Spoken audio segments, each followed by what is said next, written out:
A couple balls caught at middle part of the plate. They hit a couple balls hard. You got to give those guys credit. But, I also think, if you kind of look at some of the how hard they hit the ball and what the trajectory of it was, I think the wind probably helped some of the balls, right? So it was just a tough day. Hanging in that game as long as that he did and kind of helping us in the way that he did was probably more of the story for me than, a couple balls that probably weren't hit that great that got out. So, F actually hung in there and did a great job today. How difficult has it been for you these last 2 days watching the team fall behind that badly, that quickly? Yeah, it's tough. I think as we've kind of had some of our worst moments this year, it was more this story than not. Recently, I don't feel like we've done this. I feel like our pitching has actually held up pretty good here, over the last few weeks. Seems like it's good.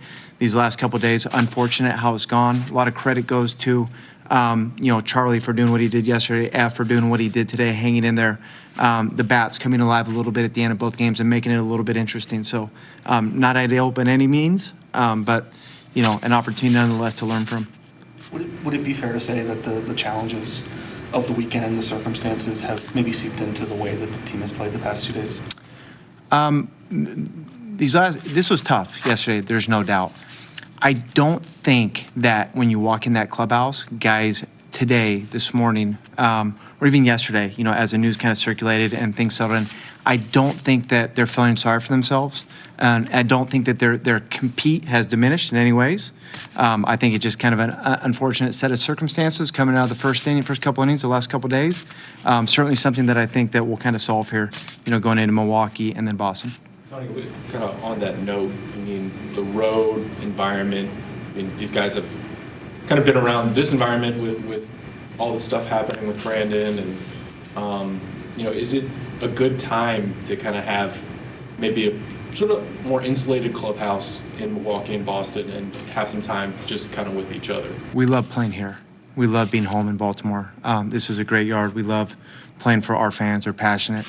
But I do think anytime you go on the road, the group shrinks and tightens. So whether you've won 10 in a row at home or not, we all do like going on the road and kind of tightening up the environment a little bit. What happened there at the end of the game with the fan yelling something to the dugout and a couple players looked like they were chirping? Just some confusion. I couldn't quite tell what the fan was telling Gunnar. Gunnar didn't seem too alarmed by it. The way he was doing it, and I think the security guard kind of stepping in or the usher stepping in, I think maybe gave the appearance that it was more negative than it probably was. And it was good to see Sed kind of step in and kind of come to Gunn's rescue in that moment. But just, Sed was sticking up for his teammate. Sed was unsure what he was saying. It just probably looked more negative than I think it actually was. Obviously tough with Kyle Gibson being DFA'd today, but as you said yesterday, the ramp-up process was pretty quick for him. Are you hoping if he does stay in the organization to maybe give him some more time in the minor leagues to maybe just kind of get going here before potentially? Sure. Yeah. It's, you look around the league last year, some of the guys, the pitchers, some big name starting pitchers that signed late, kind of how it went for those guys. So it's unfortunate how it worked out. If Gibby decides to stay, man, that would be a boost to the organization without a doubt.